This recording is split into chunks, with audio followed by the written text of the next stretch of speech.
a chanté le premier chant, en tout cas bravo à l'équipe de son. Hein. Il suffit d'un enfant pour changer notre vie en espoir. Qu'est-ce que ça fait chez vous quand vous chantez ça? Qu'est-ce qui monte en vous quand on entend, quand on chante, il suffit d'un enfant pour changer notre vie en espoir? C'est vrai? C'est pas vrai? Qu'est-ce qui monte en vous? Vous voyez, j'ai la chance ce matin d'arriver à 7h30 ici, puis de voir déjà Sylvain, Sylvie affairés à préparer des magnifiques paniers de nourriture grâce à votre générosité. J'ai vu Richard qui installait les chaises une par une, qui priait pour chaque chaise, dire Seigneur, que la personne qui va s'asseoir là, qu'elle puisse être bénie. Je voyais les musiciens se préparer, installer les instruments, la personne à la sono. Tout le monde arrivait, pareil, petit à petit, le monde est arrivé. Je me suis dit, ben ouais, c'est ça. Il suffit d'un enfant pour changer notre vie en histoire, en espoir. Si Jésus n'avait pas été là dans ces personnes que j'ai citées, je ne pense pas qu'elle serait levée un dimanche matin pour venir si tôt. C'est notre histoire. Quand Jésus nous rencontre, il se passe quelque chose. Puis c'est ce que j'aimerais vous partager ce matin. Il y a une semaine, avec quelques-uns d'entre vous, j'ai pu me rendre avec une immense joie, une excitation, une anticipation au concert de la chorale gospel à Saint-Ignace de Yolola. Alors imaginez, on était environ 250 personnes.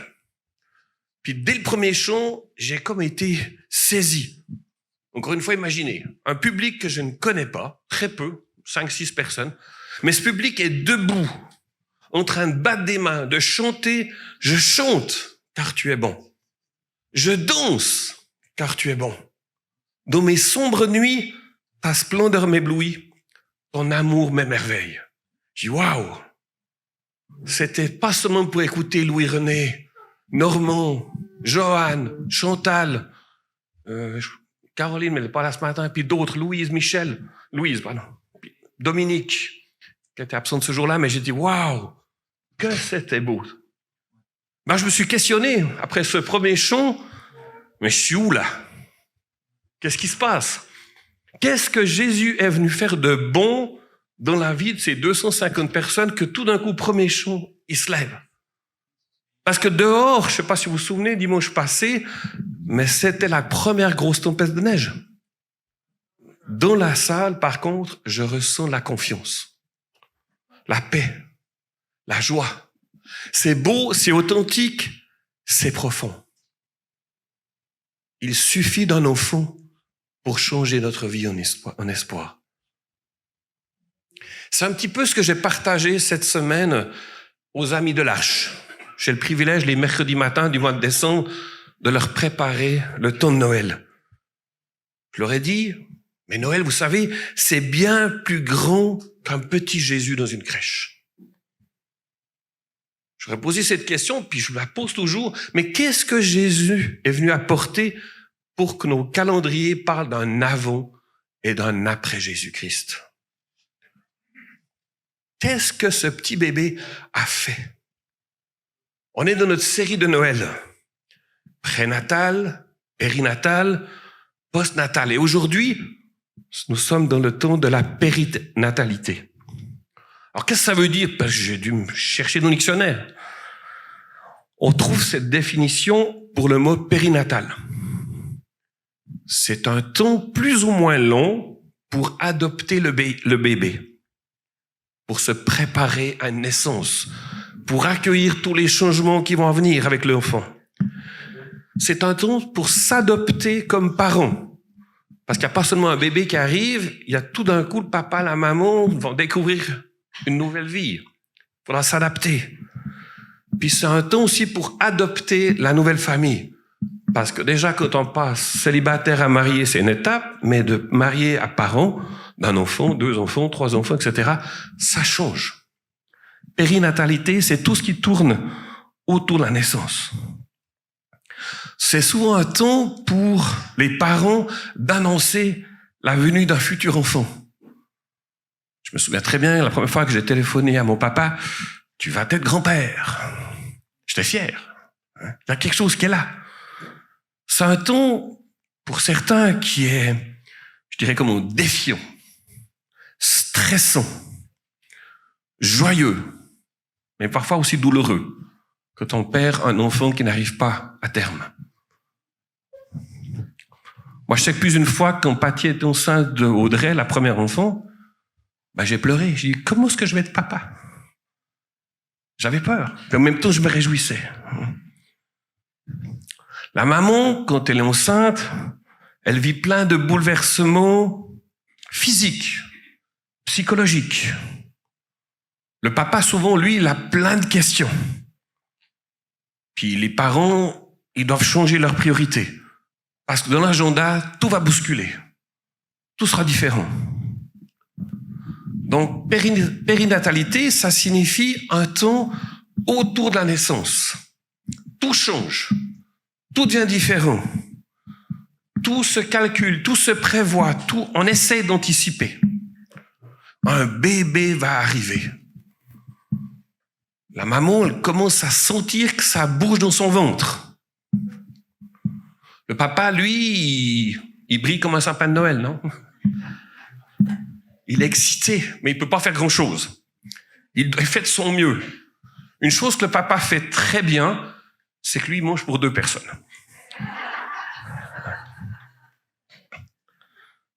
Mais n'empêche, passer pour les mamans par une grossesse avec des nausées, des contractions, pour finir un accouchement, enfin des petites nuits, émerveillement, responsabilité nouvelle, tout bébé apporte de grands changements. Ceux qui sont encore pas parents, je veux pas vous faire peur, mais c'est une aventure extraordinaire. Même si les changements, ça demande d'adaptation. Alors, qu'est-ce que cette naissance, la naissance de Jésus a apporté au monde? Qu'est-ce que ça fait? À part changer un calendrier, à part dire qu'il suffit d'un enfant pour changer notre vie en espoir. Le titre que j'ai osé faire pour ce matin, Jésus est-il un bébé comme tous les autres? Vous allez me dire oui, et en même temps non. Mais quoi? On va essayer de voir ça ce matin. Qu'est-ce que Jésus bébé Jésus, j'ai envie de dire, peut-il nous donner comme message aujourd'hui? Noël, c'est dans 2 semaines, normalement, dans le calendrier en tout cas. Même si c'est Noël peut être tous les jours. Hein. Si on se déplace dans nos villes, par exemple comme l'Assomption, Joliette ou tous nos villages, ce mois de décembre, dans les soirées, on voit qu'il y a plein de lumière, il y a plein de décorations. Donc, on se dit, tiens, Noël, c'est la lumière. Les jours sont plus courts, les nuits sont longues, on a besoin de lumière parce que la lumière, ça réchauffe, ça rassure, ça fait du bien, ça rassemble. Noël, c'est peut-être la saison de la générosité, de repas, d'invitations. On s'arrête. En tout cas, on prend plus de temps. On s'offre généralement des cadeaux. On essaie de se retrouver en famille. On fait des biscuits, certaines maisons. On décore, sans oublier le sapin.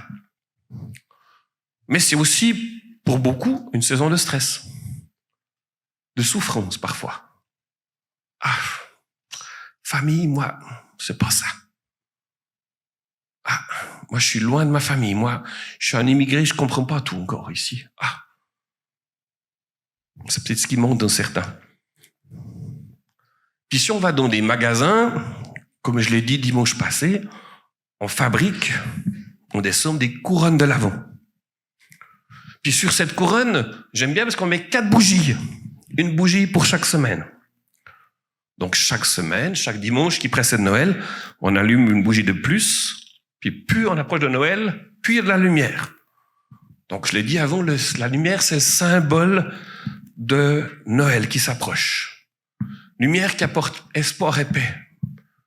Mais plus que ça, pour les chrétiens, ces lumières-là sont le symbole de la lumière de Jésus qui vient sur terre.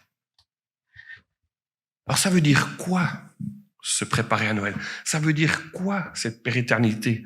Ça veut dire quoi l'avant dans la période dans laquelle on est? L'avant, c'est un mot latin qui signifie l'arrivée de quelqu'un. Quelqu'un va venir. Surprise, Pasteur Paul. Surprise. C'est un temps pour nous préparer pour la venue de quelqu'un, mais on ne sait pas quand il va arriver.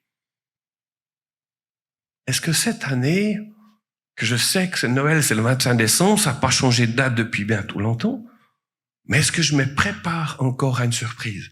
Est-ce que je me prépare à la venue de Jésus? Cette naissance que les mamans attendent avec impatience, est-ce que je l'attends moi aussi? Est-ce que ce Noël, est-ce que Jésus, je veux l'attendre comme le cadeau, comme une surprise, comme celui qui a quelque chose à me dire encore? La couronne de l'Avent nous rappelle qu'il y a des gens sur terre qui portent encore des couronnes. On les appelle les rois. On les appelle les reines. Est-ce que Jésus portait une couronne quand il est arrivé sur terre, quand il est arrivé comme bébé sur la crèche? On va voir que pour moi, il portait une couronne. Mais avant de vous donner quelques indices sur cette couronne, j'aimerais vous poser une autre question. Une dame qui en parle encore aujourd'hui. Savez-vous pourquoi il y a plein de tulipes devant le Parlement à Ottawa? Je vous explique, si vous ne le savez pas. Durant la Seconde Guerre mondiale, il y a une famille royale qui habite en Hollande. C'est la famille royale de la Hollande. Leur pays est occupé par l'Allemagne. La famille royale ne peut pas rester en Hollande de peur d'être probablement pris, tué. Donc ils doivent s'exiler. Où est-ce qu'ils partent? Au Canada. La princesse Juliana se réfugie avec toute sa famille à Ottawa. En juin 1940, elle va rester à Ottawa jusqu'à la fin de la Deuxième Guerre mondiale. Puis au cours de cette période, au Canada, la princesse Juliana tombe enceinte. C'est une grande joie pour la famille, mais aussi un problème. Problème parce que pour que l'enfant qui va naître soit reconnu comme prince ou princesse, il ou elle doit naître en Hollande, aux Pays-Bas. Comment faire? Grande discussion. On est réfugié, on n'est pas dans notre pays, on va accoucher d'un enfant, ce sera un futur prince, une future princesse, mais il y a une loi qui exige, il ou elle doit naître aux Pays-Bas. Alors les députés se retrouvent à Ottawa, et pour une fois, en guillemets, ils adoptent une loi très rapide. C'est la chambre de l'hôpital civique d'Ottawa qui sera déclarée pendant quelques heures extraterritoriale. Ça veut dire que la princesse Juliana, elle a donné naissance à la princesse Marguerite, qui est née ainsi en Hollande. Pendant quelques heures, le 19 janvier 1943, il y a eu un drapeau hollandais sur le Parlement à Ottawa. Du jamais vu jusqu'à maintenant. Et c'est pour ça que la Hollande est tellement reconnaissante envers le Canada d'avoir une princesse qui s'appelle Marguerite. La princesse Juliana a fait don de 100 000 bulles de tulipes et encore aujourd'hui, chaque année, à Ottawa, pour dire merci le Canada d'avoir accueilli une princesse. Petite histoire d'une couronne, d'une reine.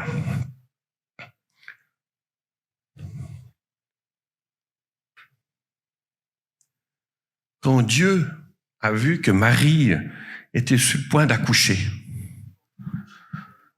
qu'est-ce qu'il a fait? En tout cas, il n'a pas envoyé à nouveau son ange Gabriel pour sécuriser un endroit à Bethléem. Il n'a pas non plus frappé, dire à l'aubergiste, réserve-moi une chambre parce qu'il y a quelqu'un qui arrive de très important. L'ange Gabriel non plus n'est pas allé rencontrer les leaders de la région. Écoutez, j'aimerais vous dire, vous ne le savez peut-être pas, mais il y a un futur roi qui va naître là. Pouvez-vous préparer quelque chose, s'il vous plaît, c'est important. Repas, lit, etc. Non. Qu'est-ce que l'ange a fait? Qu'est-ce que Dieu a fait? Moi, je pense qu'il a donné la persévérance à Joseph. Parce que Joseph, voyant sa femme enceinte, de frapper à toutes les portes, y a-t-il la place pour toi? J'ai ma femme qui va accoucher. Non. Je pense que Joseph a dû prier plus d'une fois, Seigneur, viens mon aide. Puis Dieu est intervenu. Pour Marie, qui était sur le point d'accoucher, il a dit, je suis avec toi. OK, je continue. Je crois pas que Dieu a été pris au dépourvu par l'accouchement de Marie. N'empêche que Jésus est né dans une étable, dans une crèche. Mais franchement, aidez-moi là, pourquoi est-ce que Dieu offre une crèche dans un lieu probablement puant, sale, bruyant, à son fils, dans une étable avec sûrement plein d'animaux? Comme fils de Dieu, comme roi, c'est pas forcément le plus bel accueil, non? Pourquoi cette naissance qui était attendue, qui était désirée depuis toute une nation, depuis des générations, on attendait le Messie, il y a quelque chose, il arrive dans une étable. Puis que penser des vêtements de Jésus emmaillotés? Probablement, Marie a dû trouver des petits bouts de tissu, ce qu'elle avait sur elle. Pas être génial. L'ange avait dit au berger, vous le reconnaîtrez dans une étable, dans une crèche. Mais se peut-il que malgré la puanteur, malgré la saleté, le vacarme, l'encombrement de nos vies, Jésus veut y habiter? Que s'il est allé dans une étable, c'est qu'il n'a pas peur de venir en nous. C'est ça le cadeau de la naissance. Si Jésus dit, OK, je suis né physiquement dans une étable, mais ta vie ressemble à une étable. J'ai pas peur de venir. Ça pue peut-être. C'est pas toujours confortable pour toi. Moi non plus, mais je viens quand même. Parce que tu en vaux la peine. Se peut-il que malgré le désordre de nos vies, se peut-il que malgré nos histoires du passé, notre opinion de nous-mêmes, par moments notre degré de culpabilité, ça se peut-il que ce miracle soit pour nous? L'histoire de Noël, cette naissance, c'est Dieu qui vient se révéler à nous. Pas besoin pour nous de dresser le tapis rouge tout de suite. Jésus, tu peux venir, regarde, j'ai tout préparé. Non. Jésus fait ce pas, ce premier pas. Alors j'aimerais vous dire que en accueillant Jésus, il veut faire pousser des tulipes dans nos vies. Comme à Ottawa. Comme la reine qui a offert des bulles de tulipes à Ottawa pour dire merci. Ben Jésus est capable de venir en nous. Je t'offre des tulipes. Je veux faire refleurir quelque chose en toi. Je veux donner du goût, la couleur, de l'espoir. Une étable, probablement, ne ressemble pas, je suis même certain, ne ressemble pas à la suite de l'hôtel Frontenac à Québec.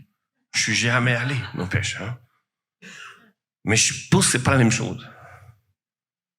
Puis j'ai pas besoin d'avoir la super dernière carte, Mastercard World Elite, avec plein de bonus pour aller devant Jésus. Regarde!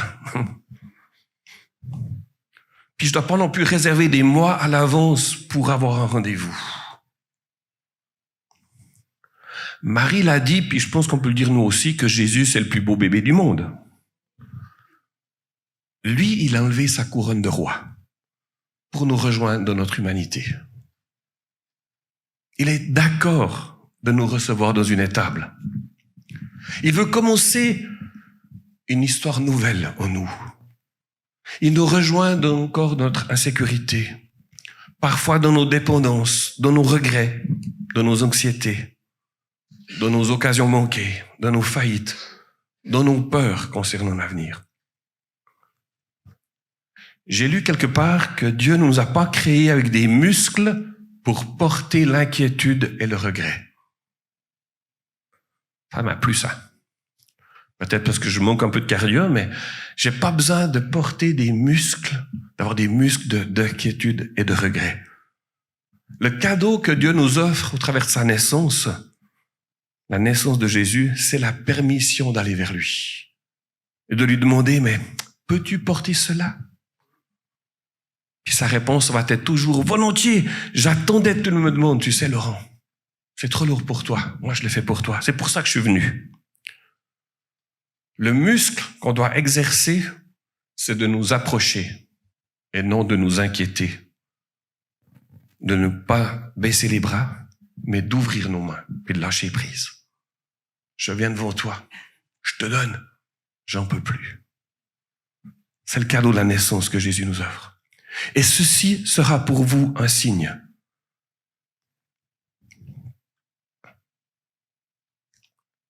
Qui est ce bébé, en fait?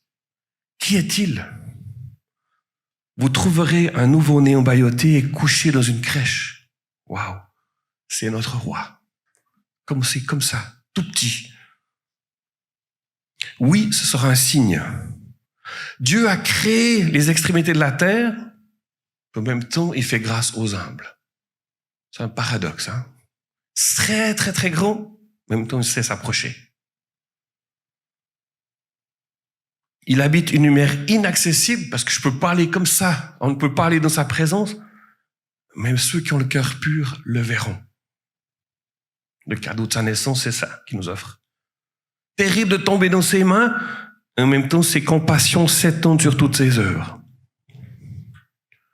Son trône est entouré de myriades, de milliers d'anges, mais il laisse les 99 autres brebis pour aller chercher celle qui s'est égarée. Nous sommes comme des sauterelles à ses yeux, mais il prend soin de nous. Jésus est couché dans une crèche pour que nous sachions que nous n'avons pas un souverain sacrificateur incapable de compatir à nos faiblesses. Il ressent ce qu'on ressent. Il a passé par où on passe, mais avec victoire, avec force, avec conviction. Quand nos péchés sont comme un vêtement souillé, même si nous sommes errants comme des brebis, il se tient à la porte, il frappe. Ça, c'est ce que l'enfant Jésus nous apporte. Tout est nouveau. Tout est possible. Cette naissance qui change la face du monde, qui change nos vies. Du temps de Jésus, il y avait des soldats romains. Je vous apprends rien. Mais ces soldats romains avaient de temps en temps, pour certains, la joie de porter des couronnes de chêne. Est-ce que vous le saviez, ça? Porter une couronne de chêne, c'était une distinction accordée à celui qui avait sauvé la vie d'un citoyen romain. Donc, tu fais une bonne action. Tu sauves un soldat de la noyade, tu sauves un soldat d'une attaque d'un ennemi, tu reçois une couronne de chêne et tu as plein de privilèges. Tu te promènes dans la rue puis tout le monde te considère comme quelqu'un. Donc c'est un but, quelque sorte, une récompense. Waouh, j'ai une couronne de chêne. Dans la hiérarchie militaire, la couronne de chêne, c'était le deuxième rang parce que le premier rang, qu'on trouve très rarement, on recevait une couronne obsidionale. Excusez-moi, j'ai dû apprendre. Obsidionale, c'est une couronne qui permet à un officier romain, seulement un officier, pas un soldat, qui avait sauvé son armée en repoussant l'ennemi. Une situation difficile, mais il a réussi à gagner, donc on lui offrait cette couronne, mais c'était seulement réservé à quelqu'un de haut placé. Jésus, lui, il a eu qu'une couronne sur terre. La couronne d'épines. Il aurait eu le droit, certainement plus d'une fois, à cette couronne obsidionale, ou même à la couronne de chêne, avec tout ce qu'il a fait comme belle action. Mais quand on lui a donné bien plus tard cette couronne d'épines, ça voulait dire quoi? Tout ce que tu as fait, ça compte rien. T'as sauvé, t'as guéri, t'as ressuscité, t'as donné à manger, couronne d'épines. Ça n'a rien changé. Lui, le roi, lui, qui aurait peut-être, comme humain, est-ce que ce que j'ai fait, ça compte? Heureusement qu'on savait qu'il était Dieu en même temps, mais quand même, en tant qu'homme, il a dû se dire, je porte une couronne d'épines, alors toute ma vie, Je suis venu, j'ai quitté le ciel, je suis venu comme bébé, j'ai grandi, j'ai compris ce que vous vivez. C'est ça la couronne que vous me donnez? Comme bébé. Moi, je crois que déjà depuis tout petit, il a porté symboliquement déjà la couronne d'épines. Parce que du point de vue humain, la grossesse de Marie, c'est toute une surprise. Pas du point de vue de Dieu. Hein? Pour Dieu, Jésus n'est pas un accident, n'est pas un bébé non désiré, non planifié. Mais à part Marie qui accepte cette grossesse, personne au début n'est dans la joie. Personne. Donc si on vous a dit tel bébé accident comme à ma femme qu'elle a grandi avec cette étiquette-là, si on vous a dit de toute façon, on n'a pas besoin de toi, t'es arrivé, on a dû s'adapter. Jésus un petit peu, c'est ce qu'il a vécu, en quelque sorte. Lui aussi s'est senti dès le ventre de sa maman, mais je suis pas bien. Qu'est-ce qui se passe? Alors il savait que Dieu a un plan. Et Dieu a toujours un plan pour nous. Il n'est pas dépassé. Mais bébé Jésus nous comprend par où on passe. Vous connaissez certainement le chant du groupe Pentatonix, Marie, did you know? En français, Marie, savais-tu? J'aimerais qu'on relise une fois ensemble ces paroles. Je vais pas vous le chanter, peut-être Louis-René pourra le chanter après, mais en tout cas, c'est pas moi.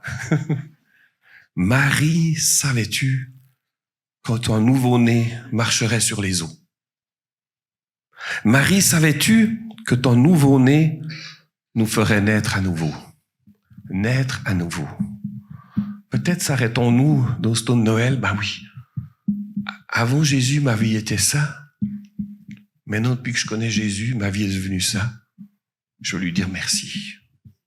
Je veux juste, waouh, Seigneur, t'es venu m'apporter, pas seulement le pardon, t'es venu m'apporter une paix, une réconciliation, une nouvelle vision de ma vie, du futur. Je peux naître à nouveau. Puis si tu l'as encore pas fait ce matin, ben je t'encourage simplement à dire, Jésus, viens dans ma vie. Je veux accepter ce cadeau de Noël, ta présence. Je veux naître à nouveau. Il y a quelque chose de plus que je sais pas encore quoi, mais je veux aspirer à ça. Le pardon, oui, mais une paix, une confiance. Savais-tu que ton nouveau-né est aussi là pour toi? Pour chacun d'entre nous. Le petit sourire de Jésus, waouh, il est pour moi.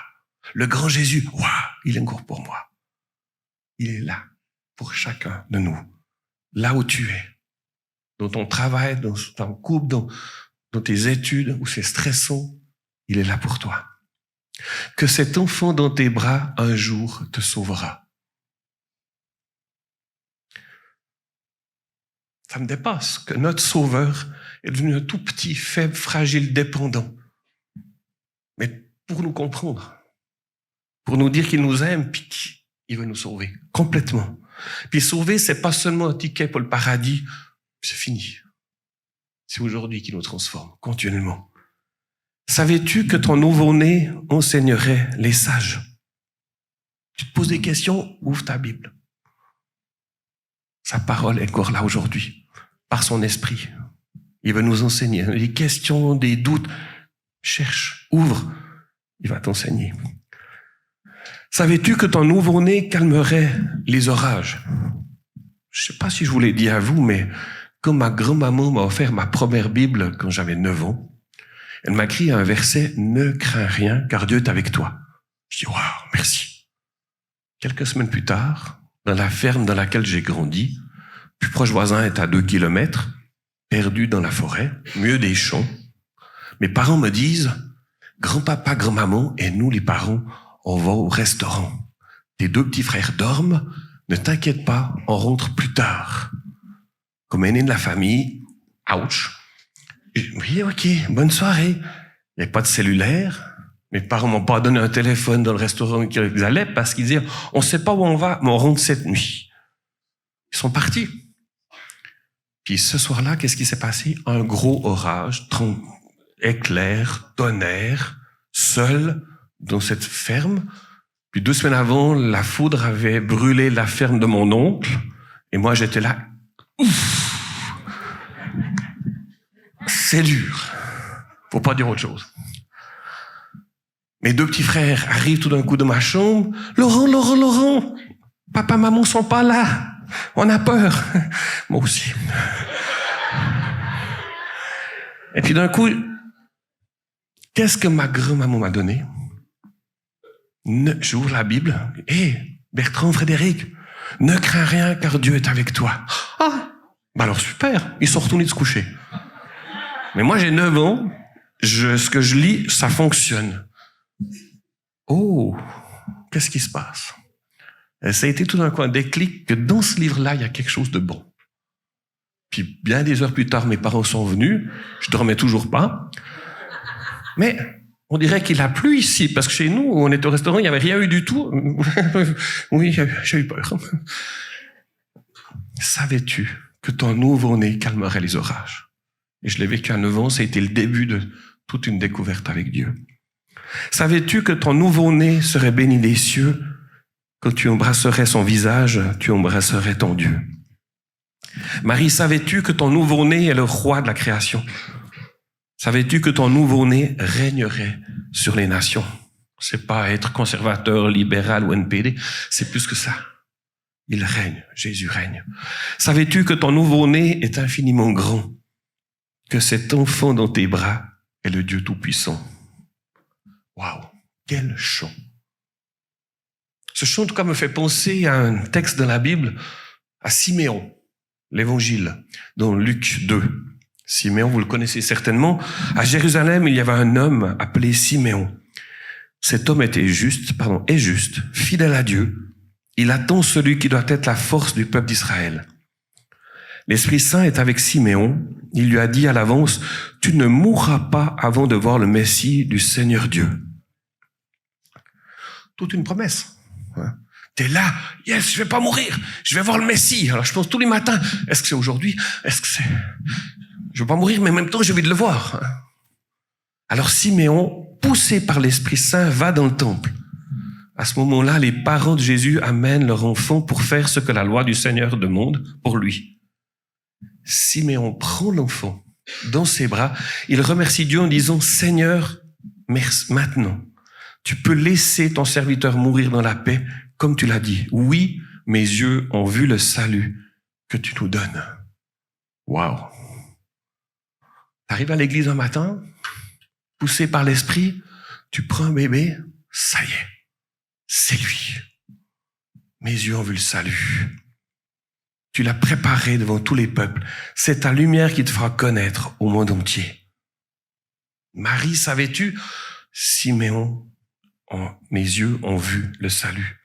Mais qu'est-ce que Siméon a vu? Qu'est-ce que Siméon a vu au travers, dans les yeux, dans cet enfant, pardon? Peut-être qu'il avait en tête cette parole du prophète Ésaïe de l'Ancien Testament. Ésaïe qui a déclaré cette parole 700 ans avant la venue de Jésus environ. Il a vu, comme Siméon, un bébé qui n'allait pas être comme tous les autres bébés. Un enfant est né pour nous. Un fils nous est donné. Il a reçu l'autorité d'un roi. On lui donne pour nom conseiller merveilleux. Dieu fort, Père pour toujours, prince de la paix. Il étendra son autorité et assurera une paix sans fin. Il occupera le siège royal de David et dirigera son royaume. Il l'établira, le rendra solide en faisant respecter le droit et la justice, dès maintenant et pour toujours. Voilà ce que le Seigneur de l'univers fera à cause de son brûlant amour. Waouh! Prince de paix, Père pour toujours, une paix sans fin, un conseiller merveilleux. Voilà ce que Simon a vu. C'est vrai que dans la prison, je vois beaucoup de femmes. Elles portent aussi une couronne, mais c'est souvent la couronne de l'accusation. C'est normal, vous me direz, parce que les actes qu'elles ont commis méritent une condamnation. Oui, mais ça ne s'arrête pas là. Cette semaine, je dirais, j'ai vu Caroline. Caroline, c'est une nouvelle dans la prison, elle accepte que je la rencontre. Elle me dit, Laurent, ça fait bientôt 30 ans que j'existe et je ne sais toujours pas qui je suis. Parce que depuis 25 ans, ma vie est pleine de drogue, de vol, de débauche. Et j'arrive en prison, ouf, je peux plus me droguer, je suis en sevrage, c'est dur, mais tout d'un coup, je respire. Tout d'un coup, je prends conscience que j'existe. Mais je suis qui? On regarde la Bible, on lit l'Évangile, on lit l'histoire de Noël. Puis je le raconte aussi l'histoire de Jérémie 29. Vous ferez appel à moi, vous viendrez me prier, je vous écouterai. Elle dit, je prie, il y a quelqu'un qui m'écoute. Moi qui ai toute ma vie, qui ai dû me battre, qui ai dû essayer de forcer des portes, voler pour obtenir quelque chose, là, j'ai juste à prier et je suis écouté, sans forcer. Je dis, c'est le début. Il va te dire qui tu es. Elle me regarde, on dirait que la Bible a été écrite juste pour moi. Je dis, non, ne t'inquiète pas. Pour moi aussi, on en a tous besoin. Jésus n'est pas un bébé comme tous les autres, dans un sens. Parce qu'il est venu nous assurer une paix sans fin. Solène, ma petite dernière, numéro 3, quand elle pleurait toutes les nuits, c'était pas une paix sans fin pour moi. Mais Jésus, c'est ce qu'il apporte. Cette paix sans fin. La paix, c'est le cadeau que tout homme a besoin. La paix, c'est pas l'absence de conflit, mais c'est la réconciliation. C'est la justice. Et la paix que Jésus donne a commencé par son incarnation. Je dirais, comprenez-moi bien, il a renoncé plutôt à sa divinité pour revêtir notre humanité. C'est un simple mystère. Jésus est Dieu et homme, mais là, à sa naissance, je sens qu'il est pleinement humain. Il prend ma condition, notre condition. Donc, par tout ce qu'on vit, il sait, il l'a vécu. Rejet, insécurité, tout, c'était son quotidien, lui aussi. Plus tard, au jardin de Gethsémani, il accepte même d'être angoissé par les souffrances à venir. Il accepte les futures douleurs qu'il va subir sur la croix. Il accepte de payer le prix pour acheter nos fautes. Alors Jésus accepte depuis toujours cette couronne d'épines, la couronne de la moquerie, la couronne du rejet, la couronne qui fait mal. Il accepte d'être un incompris pour que nous puissions recevoir cette couronne de la vie éternelle. Comme une femme qui souffre parce qu'elle est sur le point d'accoucher, qu'elle attend la délivrance, Jésus a souffert lui aussi pour nous délivrer de tout ce qui nous fait mal, de tout ce qui nous fait chuter. Et on n'a pas besoin d'attendre notre mort pour être délivré de toutes nos prisons intérieures. Il nous accueille dès maintenant dans son royaume.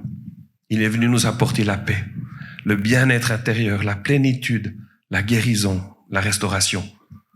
Encore aujourd'hui, Jésus veut venir réparer ce qui est brisé en nous et autour de nous. Jésus, lui, il est venu au monde, loin des sentiers battus, loin des sentiers attendus comme un roi, pour nous rappeler que notre humanité est aimée dans ses moindres recoins. Vous savez, la reine Élisabeth, du temps de son vivant, elle portait une couronne impériale, une fois par an. Cette couronne, je vais juste vous expliquer, elle est impressionnante. Elle contient 2868 diamants, 273 perles, 17 saphirs, 11 émeraudes, 5 rubis. Elle pèse plus de 5 livres, un peu plus de 2 kilos. J'aurais bien voulu être l'homme invisible dans la pièce où la reine Élisabeth devait s'entraîner à marcher avec 2 kilos sur la tête. Arrive avec son gros sourire, avec sa couronne. Marie et Joseph ont eu leur vie bouleversée par l'arrivée de Jésus. Ce bébé inattendu, en quelque sorte, qui est arrivé dans des conditions étranges, dangereuses par moments. Mais ils ont choisi de faire confiance en Dieu, qui les avait choisis pour une mission extraordinaire. Ils ont choisi d'accepter que Jésus allait changer la face du monde et ça allait passer par eux. Jésus n'est pas un bébé comme tous les autres, même s'il ressemble à tous les autres bébés. Alors comment est-ce que tu le décrirais aujourd'hui? Qu'est-ce qu'il est en train de faire dans ta vie? Comment Jésus va-t-il influencer tes paroles, tes actions cette semaine? C'est le défi que je vous encourage de le partager. On a un petit peu de temps ce matin. Pourquoi pas mettre à côté de ton voisin de droite un moment avant de partir.